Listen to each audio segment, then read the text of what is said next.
I'm Paul Costello. I'm the former Executive Director of the Vermont Council on Rural Development. I've been asked to be moderator here tonight. My job is to be a neutral facilitator of process and support the decisions that come from this.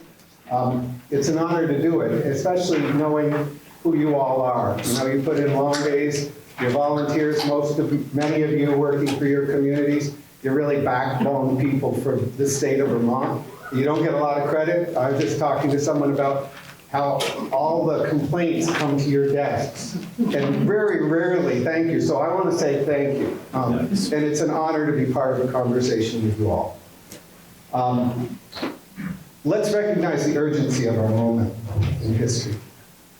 We've seen 2 floods, devastation. We're in recovery, but this meeting isn't primarily about recovery. We're talking about resilience. And resilience means water mitigation. This isn't a meeting for the environmental community or for the economic developers or any one particular group. It's a meeting for people who are in leadership in the democratic process that is the foundation of progress in the state, which is local municipal leaders. So again, thank you. Big question is, what can each town do to slow, spread, retain, absorb water to protect the people and property in their towns and throughout the watershed? It's a question that requires us to think bigger than our own borders, to add up answers. No parcel, no one place does it for us. Can we add up what we're doing now, what we'd like to do, not just into a plan, but in response to public urgency, into a campaign for the Winooski watershed? After the 1927 flood, the Army Corps of Engineers came to Vermont and they identified sites for 7 major flood control dams. We're in a place where those big 7 solutions aren't here, where we're going to need to do step-by-step work throughout the watershed to mitigate and minimize the worst effects of the next flooding event and other floods to come. We are here because we care about the people of Barrie. We care about the people of Cabot. We care about Plainfield, about Richmond. We're driven by ecosystem necessity to build from our local patriotism, to add up action to common purpose, towards collective goals for all the people we serve. I appreciate you coming in that spirit. Again, it's an honor to be part of that conversation and think towards resilience with you. It's my great honor to introduce Pat Moulton, who's here. Where's Pat? Pat's the Central Vermont Recovery Officer, coordinating work throughout the region to drive all this forward. Thank you, Pat.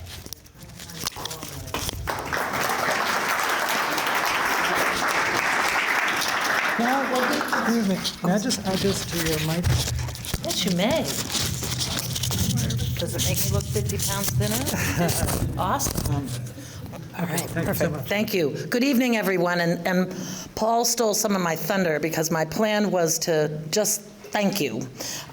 You folks are in the middle of the fire in every community that you're working in. You're taking the heat, you're trying to make things happen, and it's a thankless work, and you're grossly underpaid because the majority of you aren't paid a nickel. So, but Vermont would be nowhere without you, and we would be nowhere closer to recovery if you hadn't stepped up and said, yes, I'll be on that select board, I'll be on that planning commission, I'll be a town administrator, which I think is probably one of the most thankless jobs, but also all this thankless work presents great reward eventually, and eventually is the word, but I work with the communities in the Central Vermont region along the Winooski watershed. I know a lot of you who are here. I don't know a lot of you are here, and I'm going to try to fix that over the coming weeks. But I thank you so much for being here today. Most of the towns I've been in have said, well, what's going on upriver? What's going on downriver? What's Cabot doing? What's Marchfield doing? What's Montpelier doing? And this is a chance for us to find that out and to learn where you're at, where you need help, where you're stuck, and that's what we'll get into in our small groups. So just thank you for the work you do from the bottom of my heart on behalf of Vermont, on behalf of Governor Scott, on behalf of everyone. It's hard, diligent work, and you're great to do it. So with that, I will turn this back, or am I introducing you, John? Well, John Copans, like Paul Costello, are two of the better facilitators, better organizers, better community engagers that I've ever met. And John is now, we're lucky to have him with the Montpelier Commission on for Recovery and Resilience. And I've been working very closely with him as well as another group, to get this set up, and we'll be working together to see it through to fruition too. So again, thank you so much for being here, and welcome, John.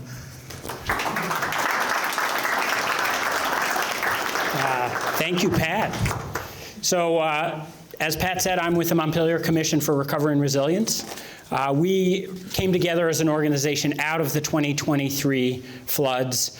In fact, we had a series of forums facilitated by Paul Costello in the aftermath of the floods, including one right down the street here at Vermont College of Fine Arts. And one of the priorities identified at those forums by this community was to engage in a regional conversation as a watershed. As Paul has said, as Pat said, as we all know, none of us determine our destiny when it comes to flooding within our own borders. We have a shared destiny as a watershed, as the Winooski River watershed, and that's really what brings us together tonight, is the opportunity to hear from each other, to share what we're working on, and to really identify places where we can collaborate and work together. You know, there was a story in the Washington Post last week that rated cities based on their risk and their resilience. And one of the ways they scored a community's resilience was on something called social cohesion. Essentially, and it's what we all know in Vermont, which is the more connected our communities are, the more connected our neighborhoods are, the better we look after one another, right? When you know that neighbor is in a wheelchair and needs help getting their pellets into the pellet stove, we step in and we help, right? That's what social cohesion is. And I think what we also know is that cohesion is important at the town municipal level as well, right? The more connected we are to our neighboring communities, the more powerful we are in working together to serve our communities, to serve our constituents as we face really big challenges. You know, I was just, you know, you have 2 minutes of conversation here as we're milling about, and you hear from the community of Richmond, and they talk about, they were nailed in 2023 and 2024, totally different events though, right? That's hard. How do you plan for that? How do you, when you have that uncertainty? But I think what we all know is that we really need to collaborate. We need to work with the state. We need to work with our regional partners. And we really need to work with our municipal neighbors because we really are, it sounds so cliche to say it, but we're all in this together. There was a planning team that really helped to organize this, and one of the things we thought about is, who do we invite to give, oh, actually, before I do that, I want to give you all, I've got a couple of slides here. Hang on a second. I'm just going to pull these up because I think it's helpful to see. This, and in fact, I think this underrepresents who's here because we've got a fair number of people who didn't sign up, but all of those red circles represent the communities that are represented here tonight. It's way over 80% of the watershed. That's powerful that we've got this many communities in this room to do this work. And then I think this list is pretty powerful too. You all, and this is the town list. We've got some partners in the room too who aren't even on this list, but look at the roles that you all serve in your community. We've got mayors, we've got assistant directors of public works, we've got road foremen, we've got select board chairs, we've got planning commission chairs, we have emergency management directors. Like, it is those diverse roles, it is our diverse roles working together that really are going to solve these problems that are facing our community. So now let me get back to what I was starting to do, which is, we thought about who could we invite to this conversation to deliver some opening remarks who would be both inspiring and an expert. And really, there was no other choice than our Secretary of the Agency of Natural Resources, Julie Moore. Julie has served in the private sector as an engineer, working on water and river issues. She's worked at ANR, working as the leader on water quality issues. And now we have the good fortune to have her leading the entire Agency of Natural Resources. And it's really a privilege to welcome up Julie to say a few words. And That was really kind.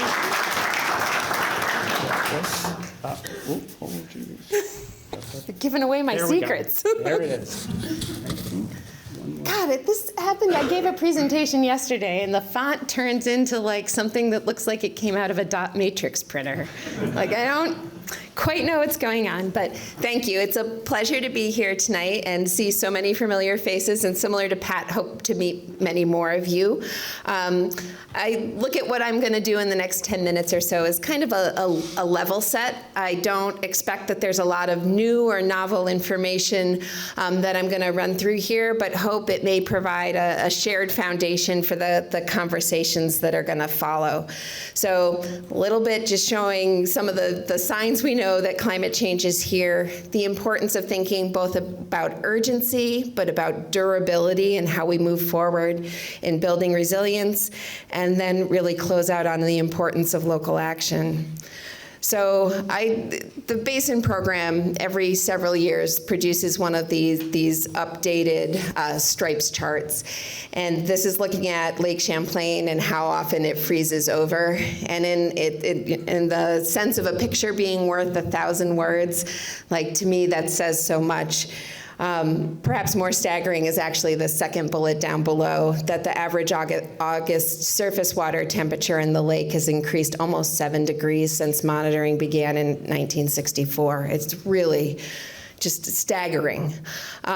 So Vermont is getting warmer and it's getting wetter. Our annual precipitation has also increased by about 6 inches overall since the 1960s. But we also know that our storms are more intense when they come, and then there are also significant periods of drought in between those intense events. And part of the Agency of Natural Resources is the Department of Forest, Parks, and Recreation. And we, staff within that team, combated more than, I think, 6 wildfires this summer, including a really significant one, the most significant one in my tenure in Barnard, that burned over 75 acres.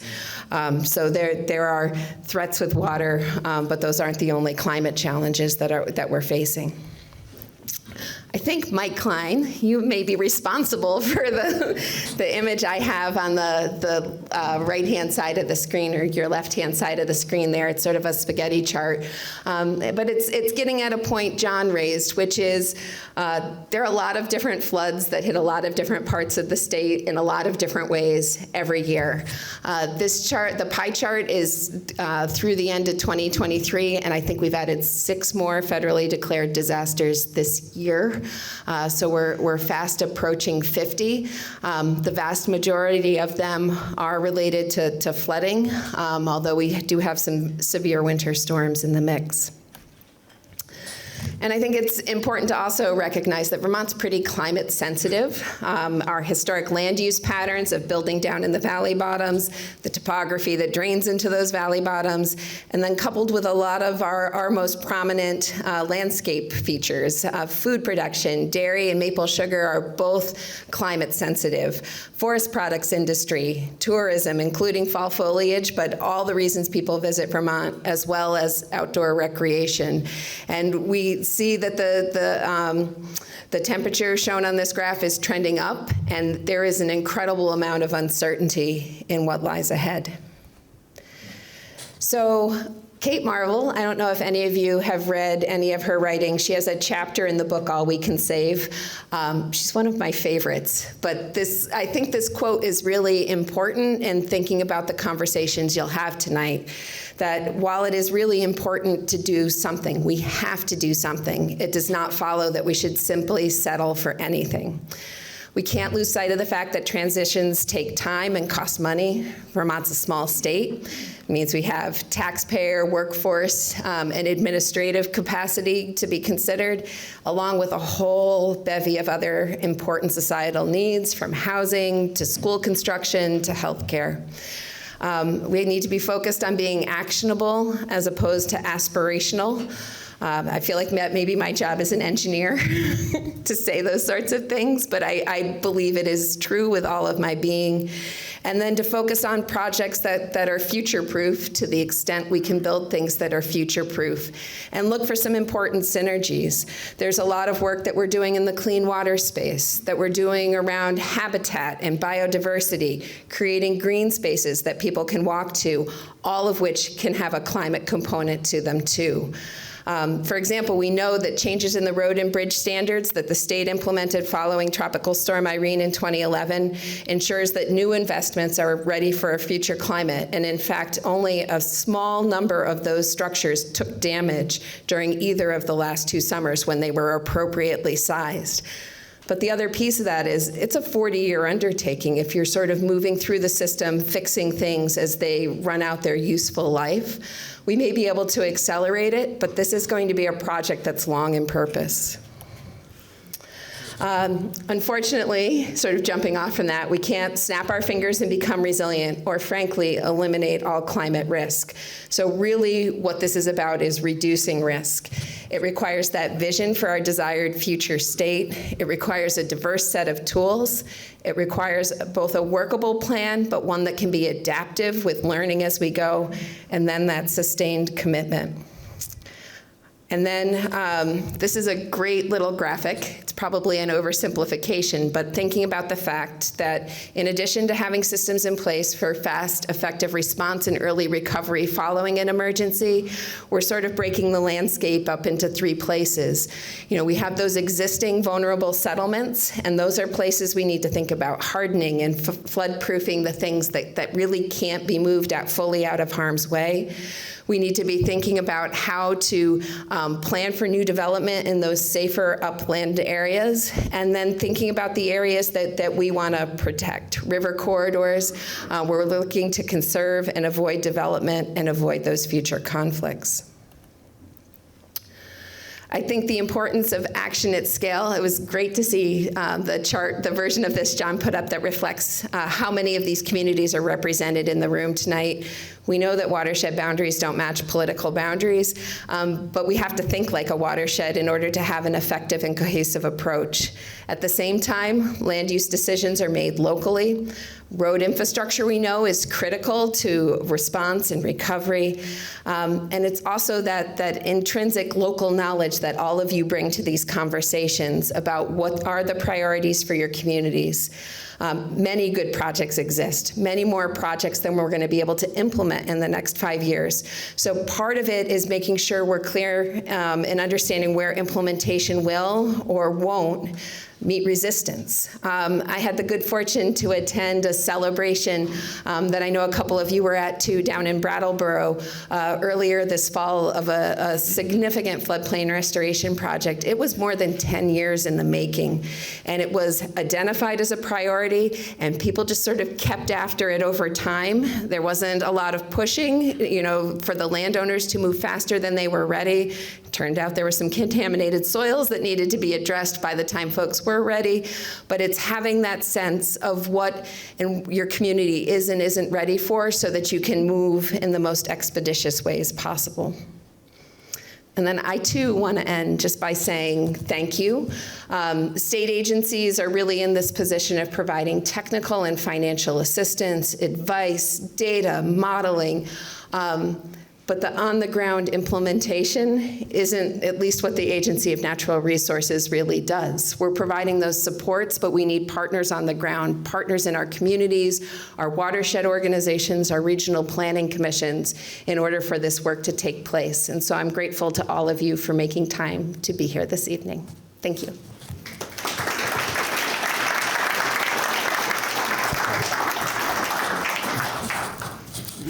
Thanks so much, Julie.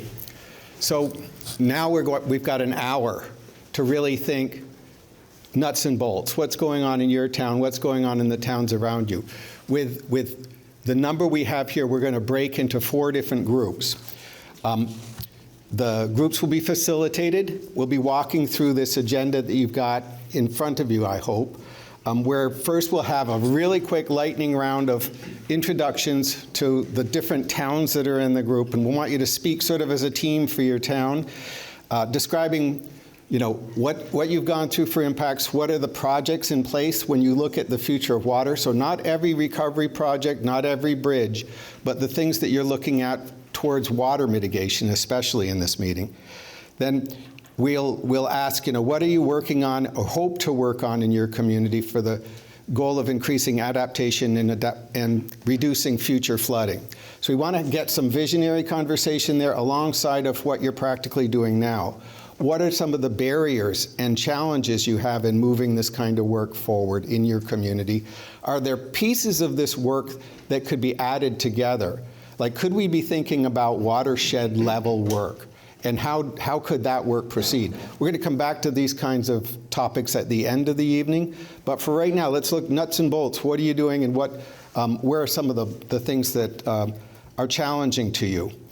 And then finally, are there areas that you're already collaborating that are seeds of the kind of thing that we are going to be needing to do more of, and how can we think about that as the watershed? We'll be breaking into 4 groups, as I said. Pat Moulton will be facilitating one.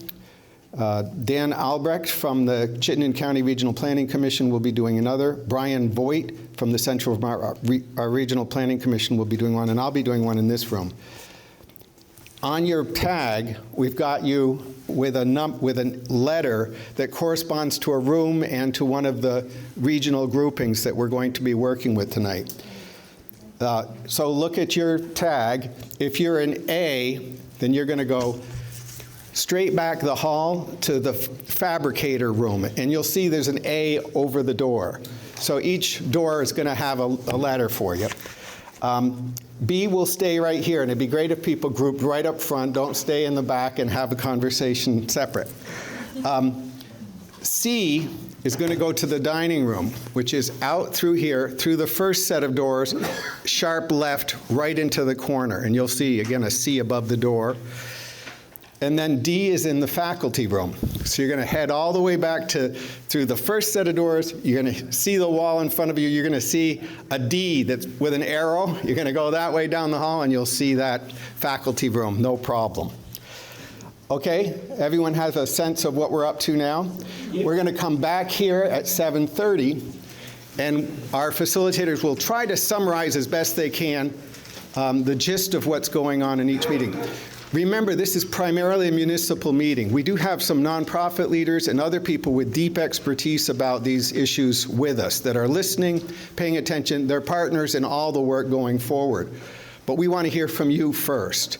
So as we're having this conversation, recognize that we're trying to add things up. Everything will be scribed. Everything's going to come back to you all. And we're not going to get every detail in when we're sharing what happened in a group, but we'll try to get it on paper for you, okay? A question, sir? Yeah, what did you don't have a letter? check in with me. I'll let you know where it is. Tyler, you're with me. Okay. Problem solved. Or if you're an outside group, you're a member of some group and you don't know where to go, feel free to choose a by region. Okay? Any other questions? Let's go to it, and we'll get back here at 7:30.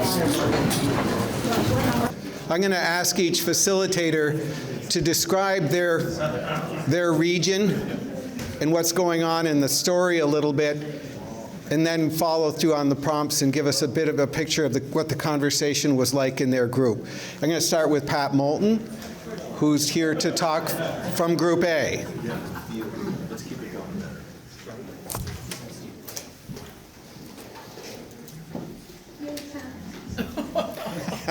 Yay, Pat. Thanks, Paul. So we had, we had Cabot, Calais, Plainfield, Marshfield. Who else did I miss? East Montpelier, to some degree, Ned, and yeah. So we talked about a lot of things. We had a really great discussion. Everybody did a great job, except yours truly. In terms of, I can't read my own bloody handwriting, but most of the communities have plans around lots of bridges and culvert work. Delighted to hear Plainfield, Cabot, Marshfield, or Plainfield, Cabot in particular, looking at what should our development patterns be.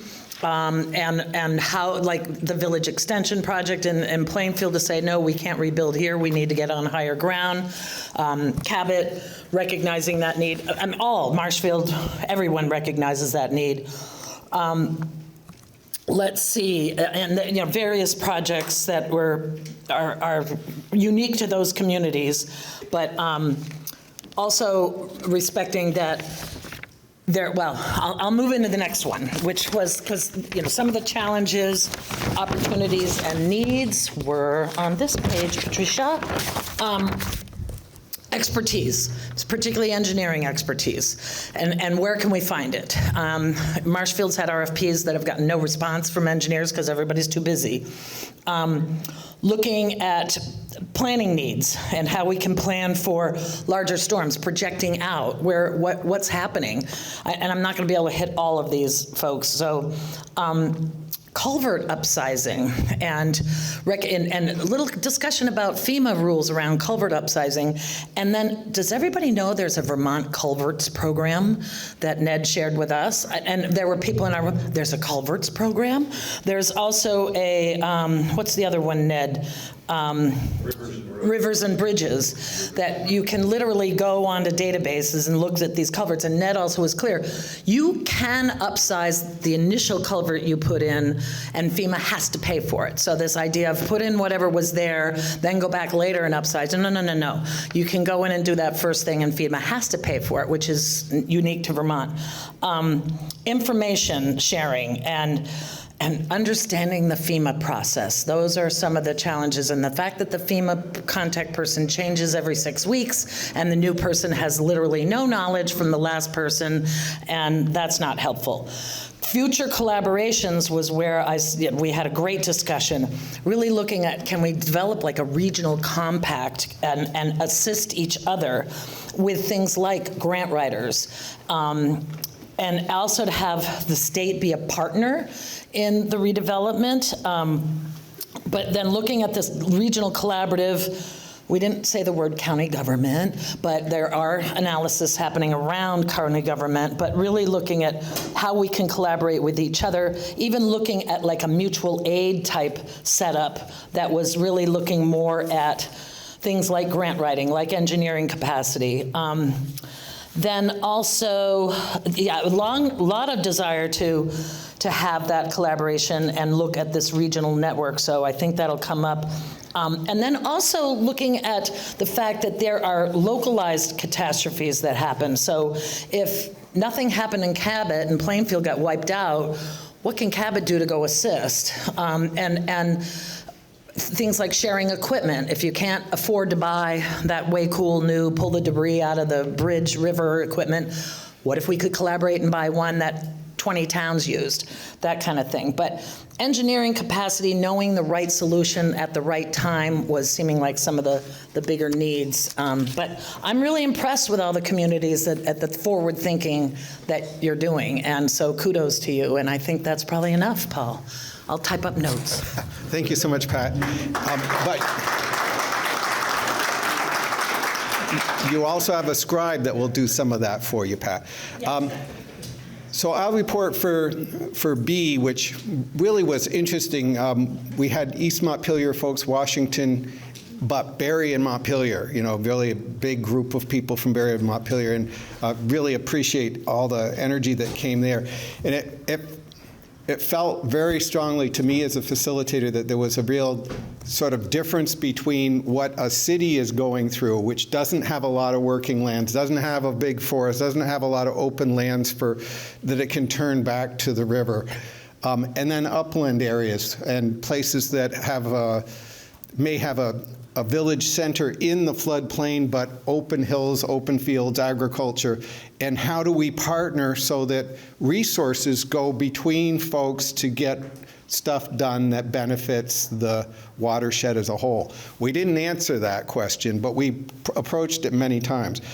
The cities, Barrie and Montpelier, you think about what they've been through, Barrie twice now, and Montpelier last year mostly. They're looking at significant housing issues, displacement issues, business crises. They're driven by so many challenging things in their budgets and in the existing, taking care of the human and property needs of people today is so fundamental, and it goes beyond the existing budget. So the amount of pressure on city staff, the difficulty of responding to every hoped-for idea is really challenging for these folks right now, for everybody. But they're looking at adapting buildings. We're not emptying out our downtown. We're going to look at adapting. And we know that buildings that have been done up to the codes that were developed after Irene are working effectively. So we're going to have to think more deeply about that, about our infrastructure, about new housing and how we place it. And so all those urban issues are really fundamental. Rural lands, there's opportunities. There's opportunities to think about sponge areas, and even potentially some in Montpelier and Barrie, but not at the scale of the watershed as a whole. So one of the big questions was, how could we build a system for economic investment in regional sponge areas that absorb water, areas that hold water? Could there be a community trust to buy land for this purpose? The cities are looking at fundamental funding difficulties. They also know this is a huge long-term process and problem, that the need for funding is beyond their resources, and that this is a couple $100 million process. And the state's not investing at a couple $100 million level. In fact, where's that money going to come from? The federal government? Highly questionable that there's going to be that kind of money coming to Vermont for this need. So how do we think about it, and what's within our power, both for practical action within cities and outside now, as well as big thinking, planning, and science that looks at the whole river and corridor and drives systems change over years with practical action year to year. So what can we do now? What can we plan to do later? And where we find the money are big, big challenges. The county word was spoken. Others pointed to the state, and others pointed to watershed as we think about how this all works forward. No final resolution, but a lot of very dynamic conversation, a lot of ideas in process. So with that, I'm going to turn to Group C, which is Brian Voigt. No, it's Dan, actually. Oh, is it Dan? Yep, for Group C. Oh, yeah, sorry, Dan Albrecht from Chittenden RPC. Thank you. So we had the mouth of the river, Colchester, Winooski, Williston, moving up, Bolton, Richmond, Huntington, and then Shelburne, which is actually, because Shelburne Pond drains into the Winooski. So what people are working on now, people are doing those advanced assistance grants. They've got all the giant spreadsheet into the queen herself, Stephanie, in the back room there, but got their list. So she's gonna solve all the problems. Yes, just give a round of applause because she's doing great work for all of us. Yes, exactly. So we got a couple of towns already got like Richmond's already out of the gate. They put out an RFP. They're going to have some flood study there. Then Huntington's working on that. People are looking at obviously upsizing culverts. Everybody's busy with potential buyouts, getting the information up to Stephanie, looking at grants. Some of the key things about the needs. Money's obviously one of the issues, and of course the 20% match can be a challenge for some, especially the smaller towns, but staffing is just really key. Some of the towns talked about they've already hired some temporary staff. That led into a larger discussion about towns sharing staff, and then of course towns unable to hire people because they can only budget for 20 hours with no benefits, et cetera. But that led to a good conversation about what we need for that. We talked a little bit about, at the RPC, basing a staffer that's an RPC employee, but they're just working with 3 or 4 towns on this or 3 or 4 towns on that. So that was something we definitely talked about as a need. Again, that there's a money issue with that. One of the discrete issues, at least in the Winooski there, was the need for accurate river gauges and forecasting and collaboration and information sharing. So you don't have to go back channels to contact a friend of a friend who works at GMP to find out what's really going on, and all. But that I think that's something. Maybe it's a follow-on meeting that I've thought about of getting all the towns in the room with VEM and all the dam operators to really share and collaborate, even to getting to know who each other besides the Zoom call. Just popped into my head right now. In terms of collaboration, same thing with public work sharing, because some towns get hit, the next one over doesn't, things like that. And then again, thinking also just long-term about that, waiting for that study on the county government or other ways to kind of act more regionally was certainly something that came up in our group. So that's it. Thanks so much, Dan. So now Brian Voigt from the Central Vermont RPC. Thanks. So I'll start out by saying I think John might have given us the wrong questions because we didn't talk about any of the same stuff that you did. I'm just kidding. Okay, so in terms of the first question, well, actually, let me back up. We had representatives from Duxbury, Middlesex, Moortown, Northfield, Waterbury, Worcester, and the Mad River Valley. So not a whole lot different to report out on the first question in terms of what our towns are doing. A lot of planning work, hazard mitigation planning, emergency management planning, town plan updates focused specifically on resilience and fostering resilience in the community. There are towns that are working on developing contingency plans so that they're not caught off guard the next time a storm rolls through. Towns that are looking at potential flood mitigation outside of their municipal boundaries, and even a town that talked about the beginning of a conversation on whether or not they can keep some of the roads that they have in place. Are some of these roads actually repairable post-storm? And the other thing that folks are really trying to grapple with is, there's a lot of concern around inundation flooding, but we saw certainly in the Mad River Valley and Middlesex erosion that was happening at the top of hills, not in floodplains, not in special flood hazard areas. And so how do we balance, the needs of the special flood hazard areas with those needs outside of those locations? In terms of the challenges, a lot of things already mentioned here. Administrative workload, both at the municipal level, dealing with the state, dealing with the feds. We've talked about some turnover and how that leaves gaps in communication between the various levels of government. What do we do about buyouts for properties that are outside of the special flood hazard area? So again, coming back to the example I just pointed out. Folks noted that there were plenty of different funding opportunities, but that they're a bit fleeting and very much decentralized, making it harder for our smaller municipalities to access this critical funding post-storm because sometimes they just don't know where to look. Again, plenty of infrastructure challenges, and in particular in our rural towns where we've got 80% or more of the roads are dirt roads. How do we build those back to code following a storm? Where do we get the engineering expertise to actually build the roads back to the standards they need to be so that they're better positioned for subsequent storms?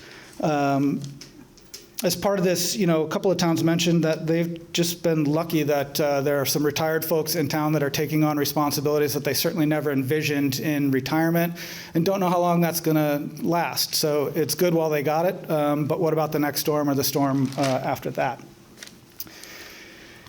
And the last of the challenges that were mentioned was what might happen to our villages as we're looking to build resilience? Can we hang on to all of our villages? And if we need to move people out of villages, where are those people going to go? So just grappling with these larger land use challenges and housing or property development challenges. And then in terms of collaboration, we've heard some of these ideas already, but shared grant writer, shared water and wastewater. So Moortown and Waterbury are working on a potential project now that might share some of those resources and enable development in more resilient locations. There's a need for case studies for examples of what towns of various sizes should do following events like this. There's certainly plenty of different studies going on, but making sure those are developed appropriately for the scale of the community they're dealing with. We heard ideas about looking for areas to stage hazardous waste, so places that could be shared among multiple municipalities. We certainly heard about MOUs with surrounding towns for assistance when one town is maybe impacted more than another, or one part of a town is cut off from the rest of the town and it's actually closer to somewhere else. Heard a lot about communication and the efforts to improve communication throughout, both during the storm, but also after the storm, and even a concern about communicating for folks with special needs. And how do we make sure we're reaching all of these communities to make sure that all of the residents are taken care of. And then the last thing I'll point out is just the tremendous role that our regional organizations play in the recovery, well, both the planning and the recovery process.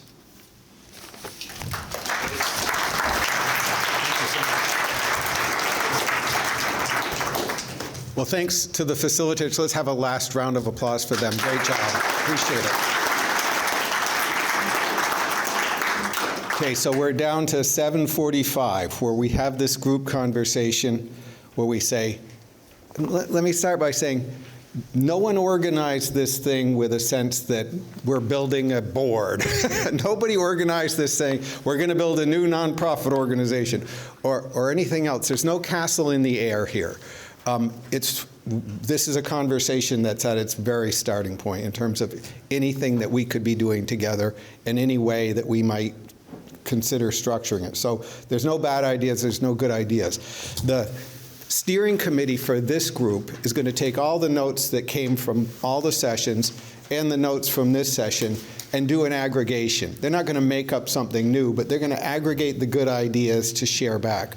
There could be a time where we ask for prioritizing. Which of these ideas are most realistic? Which would be most viable? Which ones would be most powerful in driving a resilience agenda?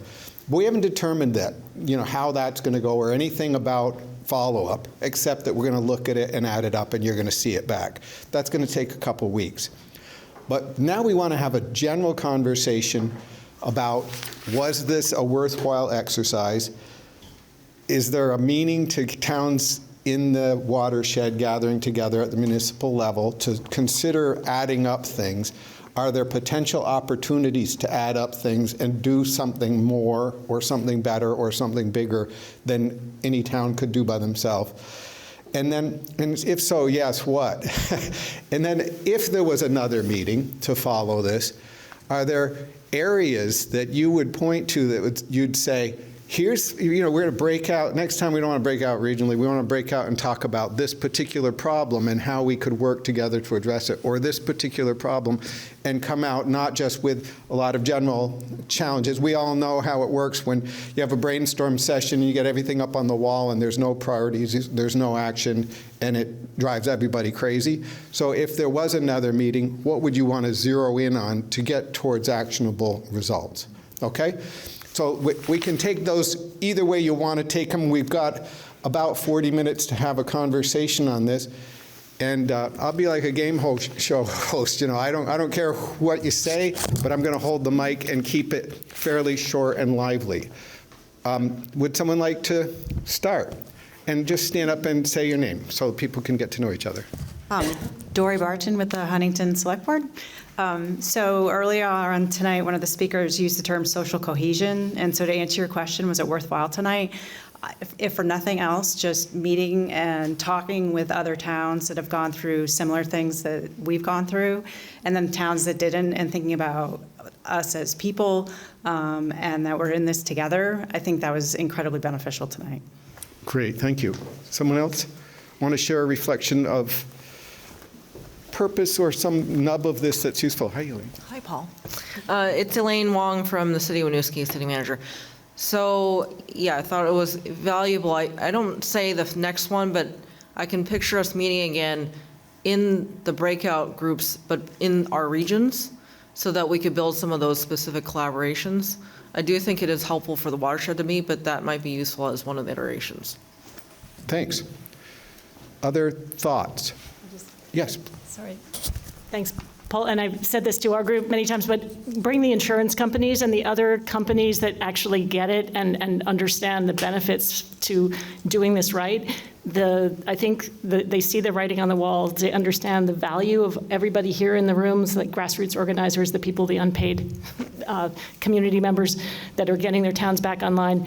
There's real dollars there. That actually is something we can measure, and it's something that we can bring into this room and into this conversation. So other companies and other industries that might also benefit, like insurance companies. Thank you. Sir. Matt from Shelburne. If this were a legislative caucus, the Winooski Watershed Caucus, it would probably be enough to pass things. And I feel like I'm going to legislative receptions left and right this time of year. So if we could follow up quickly enough for anything specific before we get too long into session, probably get it done. Here the assembled Winooski Watershed communities would like this little change to some law. We'd probably get it. Okay, thank you. Yes, ma'am. I would love it if the state, some of us somehow could figure out getting the money to towns sooner. We're in a situation in our town where we've had to take out $6 or $7 million worth of loans, whereas our normal yearly budget is $1 million. So getting towns their money so that we're. You mean FEMA money? Yeah. What town are you from?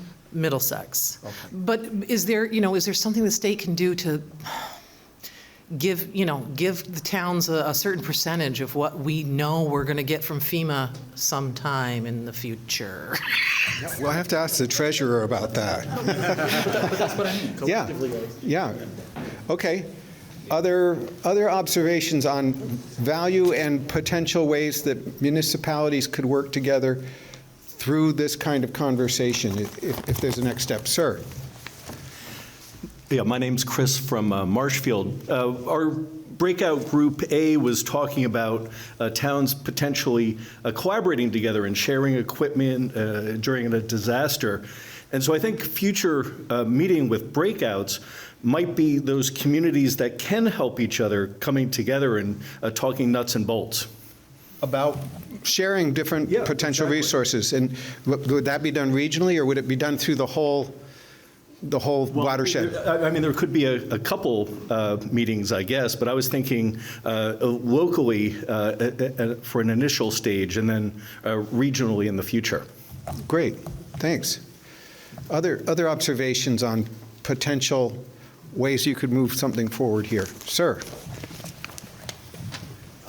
Tyler Masha, I'm a zoning administrator for Richmond, but I think one thing that's kind of come up, and we've heard it between all the groups, is like staffing, trying to find people to do jobs, whether it's from the administrative end, like zoning, or the road crew and stuff like that. And I'm reminded of an article that was just in, I think, Digger 7 Days, talking about like apprenticeship programs and stuff like that. They actually referenced our water and sewer department, but maybe that's something municipalities could look at, is like maybe collaborating or doing more to grow the municipal employee workforce, because there's people who would be interested in doing that, but if they don't know that there's a pathway to doing that and there's certain skills, there might be ways that you could collaborate and hire staff and have, at least if nothing else, grow the pool of people who have some idea of what they're doing. So you're not hiring somebody who has no experience or some adjacent experience. Now they're trying to figure out how to administer FEMA grants and zoning regulations and all that sort of stuff. Terrific, thank you. So it'd be interesting to hear from upstream and downstream communities about the water issues and idea of sponges or work that could be done together to look at water management. Sir, you're speaking for Cabot? I'm speaking for Cabot. RD speaking for Cabot, I hope. Yes, those long-term flood mitigation strategies cannot be carried out by individual towns. We need a regional strategy. We need a watershed compacts, if not municipal watershed districts. And as I think Pat said, we need the state to be our partner, not our grantor. The kinds of engineering that it would take in Cabot, which is at the headwaters of the Winooski, the kind of engineering it would take to create artificial wetlands and even to connect our existing tributaries to their long-abandoned floodplains would take more planning and engineering and resources and administration than our community could ever afford on its own. And applying for grants, as it has been observed, I think, in all of the breakout groups, is a tortuous and labyrinthine process that is nearly impossible for those who have no experience in state government to navigate. Cabot has been singularly fortunate in having some former state employees, people who have worked at DEC and HCD, to help us write grants and navigate that system, but we can't do the rest of it on our own. Well, it's interesting. The smallest towns have the least staff and the greatest watershed up high, and the least ability to pay for it or have or staff it, find the human capital. I'd love to hear what you mean by compact, but I'll go to this fellow first. I'm going to hold it. Oh, yeah. Justin. I know you're taking it. With Marshfield Select Board, and I just want to say that it really was a relief to me to hear this meeting announced, that we were having a regional discussion, because it does feel like we're struggling along without a lot of resources. And so, kind of regardless of direction, I'd like for this conversation to continue. I just wanted to get that out there, that okay. I think it needs to carry on at this Thank you. Did you want to speak too? No.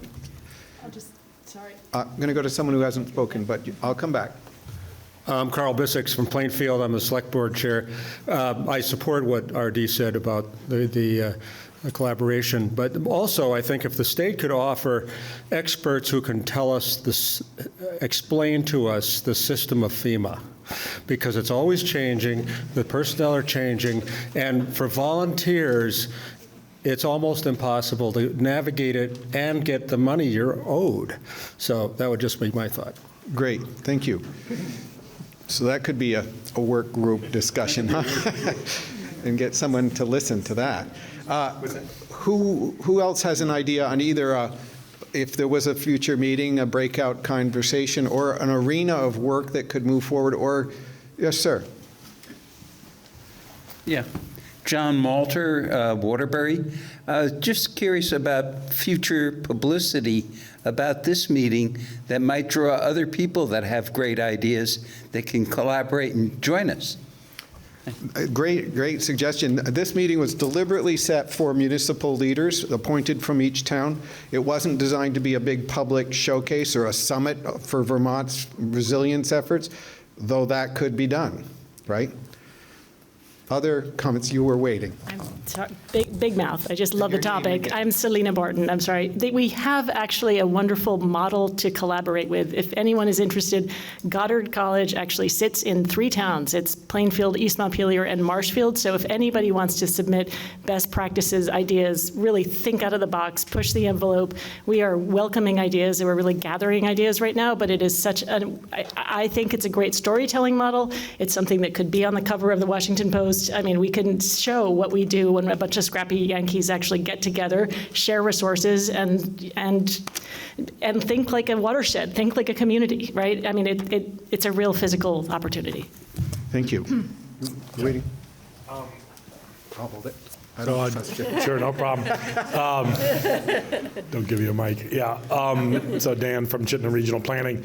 It'd be great, during 2023, especially people were hopping on the Teams Zoom calls with VEM. There's a lot of information sharing, but I'd love to see a thing just with all the dam operators in the town, so we all sort of know how the system works, and just to, again, who's with who, what's the what number to call, don't call this number, or go to this website, not that website.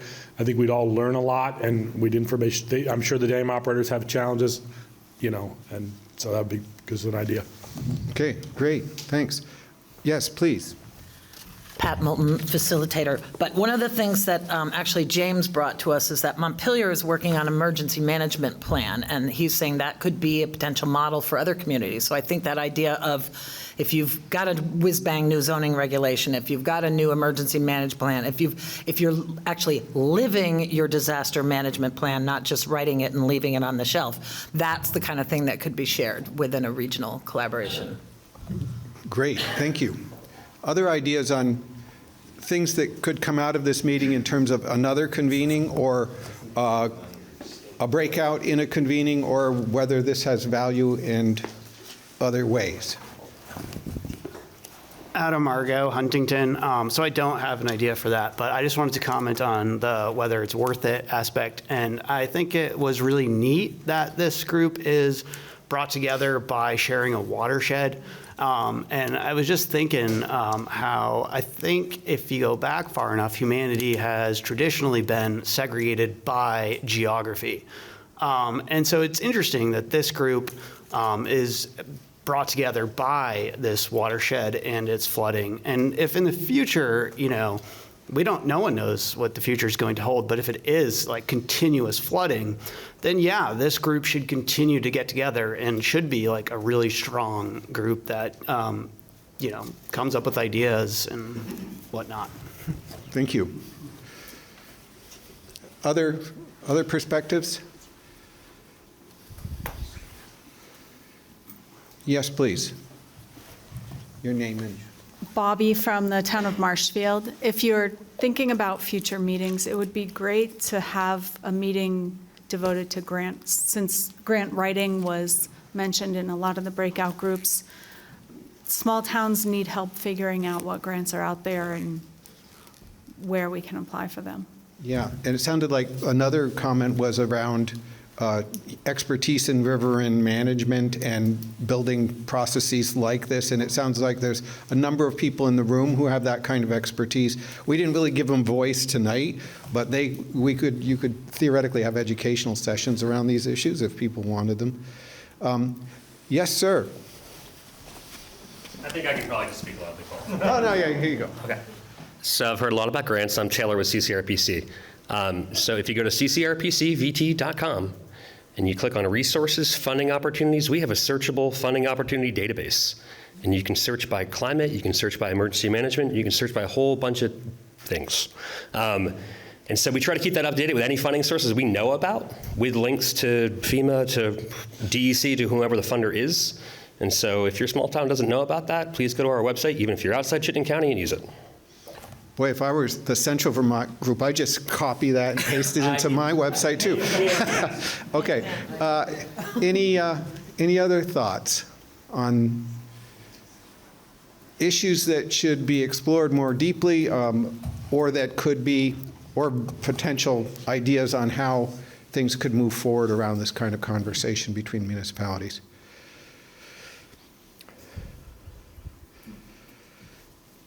Bringing the young people too. We should get the universities involved in this, but their future is on the line. Bring young people in. Yeah, you certainly could do that too. They would talk a lot more.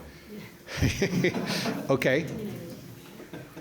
Anyone have another idea or another perspective on? Yes, sir.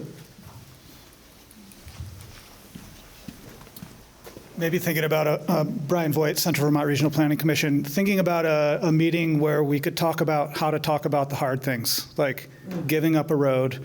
What does our village center look like? The conversations that at one point or another we're going to need to have. Maybe it's not today, but it's probably soon. And there are some towns that are beginning to grapple with this already. Yeah, it's the kind of comment, and there's been a couple of comments where you say, like, I'm sorry, but in my head I say, you mean after the next flood? When people are so much more desperate than they are now? Because that will happen too, right? Sir. Yeah, Clark Amidon from Moortown with the Planning Commission. The hard conversations, I think, also need to be thinking about current land use, how land is being used, whether or not, taking a look at a watershed perspective, we can take a look at floodplain, where to reestablish floodplains, where ideally we could reestablish floodplains that would save some of perhaps save some of the villages, but also it impacts, if you will, a bit of the third rail in Vermont in terms of talking about agricultural use in floodplains, in terms of whether or not it's appropriate, in this time we might be giving up agricultural lands in order to reestablish floodplains. That sounds like a fascinating room full of people to think that way. Other topic areas or observations? Pat, you just spoke, but I'm coming back anyway. Thank you. One key thing I forgot to mention is actually Marshfield was talking about how they attended a tabletop exercise that Green Mountain Power had offered on disaster scenarios. And they're thinking about trying to do that. If I'm getting this wrong or right, Justin or Bobby or Chris, please weigh in. But looking at how to plug holes and be ready to before the next disaster. And could that be replicated regionally? If Marshfield's doing this, could that be a regional opportunity to share what that looks like so other towns could do a similar exercise? So great, thank you, Pat. Other perspectives on?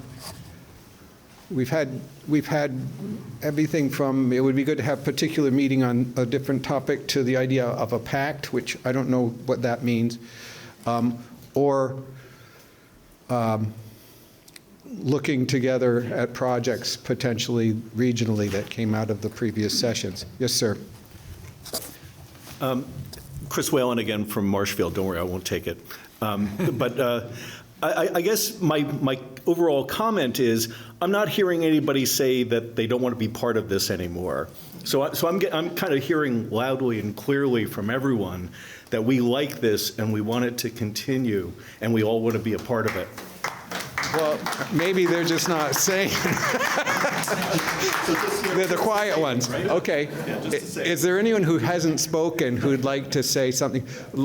Maybe we shift on our axis a little bit. We've got 15 minutes left or so, and I'm wondering if anyone has in the best of all possible worlds, we know funding's tough. We know there's a million competing priorities in our communities. We know as select boards, people are going to bring you 50 ideas that you can't do, and it's overwhelming. But if you had your way, do you have a vision for things that could be done around resilience and that people could do together? Ben Doyle from the Montpelier Commission on Recovery and Resilience. Yeah. Thanks, Paul. I'm not letting it go to you. I don't want it.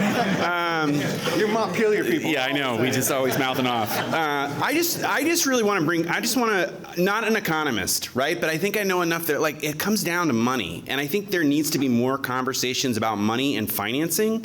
And it's like, yeah, we can all learn about the grants, and we can all compete against each other for the grants, or we could think differently about how we finance things. And I'm thinking about like all these movements nationally around like carbon sequestration and like trying to find ways to shift investment, and thinking about like the Vermont Community Foundation investing 5% in Vermont, or the treasurer investing in like, are there mechanisms in which we're investing in floodplains? And also just thinking about like the communication union districts that demonstrated a new model of municipality to work together. Like, is there a way in which you form some kind of structure, not the nonprofit industrial complex, but like some kind of mechanism that allows for financing to conserve more and restore more floodplain?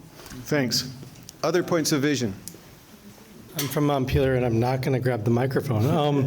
James Ray, also here with the commission. I want to pick up on Ben's point, on a point that I raised in the original public forums, but they now have an office next door.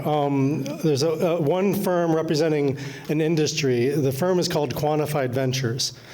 They're in an industry of social impact financing, outcomes-based financing. It's leveraging the private markets in a very new and cool way to fund environmental infrastructure projects. They've worked in Buffalo, they've worked Atlanta, Washington, D.C., huge stuff around the Midwest on farms. T. Thomas, who many of you might know, excuse me, is the new CEO of the company. They're based in D.C., founded by the drummer in my old band, but they opened an office here at the VCFA building. Quantified Ventures is the business. Quantified Ventures. And T. Thomas, again, who's a Vermont local, is the new CEO. And I don't hold them, this isn't a pitch for them, but they represent an industry that I think is doing really powerful, interesting things around financing outside of grants and the things that have been talked about so far. So I would encourage you all to hit up their website, and for those of you who know T, reach out to her and start conversations with them, because I know they're getting more and more active in the Northeast, and there's some really interesting potential there. Great, thank you. Other points of vision, what you'd love to see for the future of the watershed or future of collective work? Pat, yes, please. I'm just trying to parrot what came out of our group, and I'm not going to do the right kind of job on this, but we talked about, to the issue about land use planning and areas that town or municipalities may not have areas that are buildable away from the river, and where do you then build your resilient housing? And maybe that should be looked at on intermunicipal type basis and regional basis, and even, dear God, shall I say it, potential tax base sharing and resource sharing, because you look at a town like Barre with 4 square miles, they don't have a lot of room to build anything new, yet where are they going to go? And we look at these buyouts and how that's eroding tax base, but yet it has to do that. So maybe looking a little more broadly, and dare I say, I don't know if it's county government, but how do we share resources across municipalities so that we're looking at resilience that doesn't destroy a community financially, or that can augment a community? And it's a tough one to do, but I think it's possible. Yeah, and you could certainly spend a few hours talking with a team of people to wrestle that one down. Exactly. And you'd still just get to starting points, so there'd be work ahead. Right. Yeah, other perspectives from people who haven't shared an idea yet, but have some point of vision? I would love to hear from somebody like from NOAA, National Oceanic, as far as weather. So is rain really the thing that's coming? Is rain really what we've got for the next, 50 or 100 years? Or are we going to have big periods of drought? And if we're going to have big periods of drought, trying to figure out what are we really preparing for? So if the watershed is just about flooding right now, because that's what's happened, what's the thing that's going to happen that we're not even thinking about, such as the ash coming down off of the sides of mountains because of wildfire fires, or trees that are infected by invasive species that then fill up waterways? Are there other conversations besides just the flooding? Okay, thank you. Other points of vision? John Copance, where are you? Take notes over here. Yeah, you should share something. I'm going to Roger first. Yeah, Roger Clapp with the Waterbury Select Board. Senator Welch has been very critical of the functioning of FEMA, and I'm just wondering if we could get a representative of his team here and see if we could start some type of pilot project for alternative solutions, ways to get the money out more directly to those that need it, maybe looking at alternatives to buyouts where you can't rebuild, but where you could rebuild with a more flood-resistant building, alternatives that would be more practical than the current program. Thanks. John, do you have a thought? I was, one of our projects as a commission is doing emergency preparedness, and we were having a conversation yesterday with a small group about literally just planning a workshop about emergency preparedness kits. And I kid you not, this was a group of 6 people, and one person chimed in and said, we really need to form a government structure around watersheds. Everybody, you hear it everywhere, I think, in Vermont at this point, that we need to think more regionally. We need to collaborate across town lines. Like Paul said, in bringing this together, none of us had any grand solution. But what we know is that in coming together, we open up that path to really start to work together. To me, it's important and meaningful that we have Pat Moulton from the state here, because ultimately they're going to be partners in this work. So I don't have a clear point of vision other than to say it feels really important that we're all together in this room tonight, and it feels like a big responsibility for all of us to think about together, how do we carry this forward such that it's useful to all of us, because that's what's going to make a difference, is something that's useful.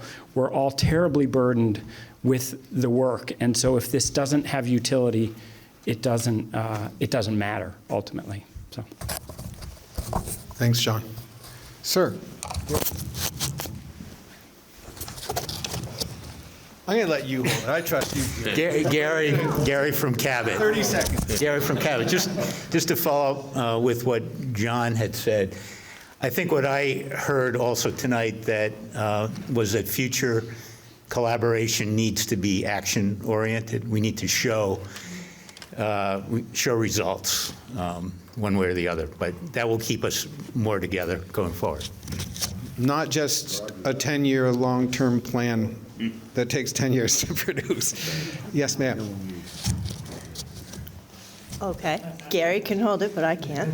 I trust him. Wow. Yes, we know where we rank. I'm Michelle from Friends of the Winooski River, and I've worked in all of your communities. And I just want to say that we're here as the organization that represents the whole watershed geography. We are very tiny, but boy, do we write a lot of grants. So if you need help with that, reach out to us. We know how that works. Well, it sounds like we need $250 million altogether, but we'd have to add them all up in some way for you guys. But that's a lot of work. But we're very tiny, so we would love to help everybody, but of course we have limits, so if you can help us. Well, it's awesome what you do. Thank you. Any other point of vision? Sir. Yeah, Clark Amidon from Moortown Planning Commission. So a lot of us wanted to preserve what Vermont meant to us and what Vermont looked like. And I think one of the really important things that we have to do is we have to decide that Vermont cannot look like it has in the past. We've got to decide what we want Vermont to look like. Can we preserve our villages? Maybe not. Where do we want to have housing and where do we want to have other land use practices? I think it's really important that we decide that we have to really look down down the path, and that there may be elements that we think of Vermont that are going to change, and that we're going to have to decide what those are. And that's a really, I think that's a really compelling thing to do, and I think that it's really something that we need to think deeply about. Thank you so much. Yes.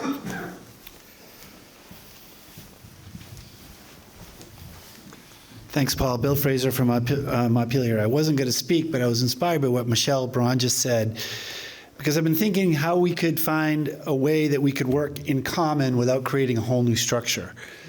And if the Friends of the Winooski is really already doing this work, how can we provide extra support or funding or something like that, work through them as a structure that's already representing the watershed, but combine our interests? Because someone else said it earlier, we're competing against each other for grants. Like, if we were going to submit for funding, if it was from 28 communities, it's going to be a lot stronger.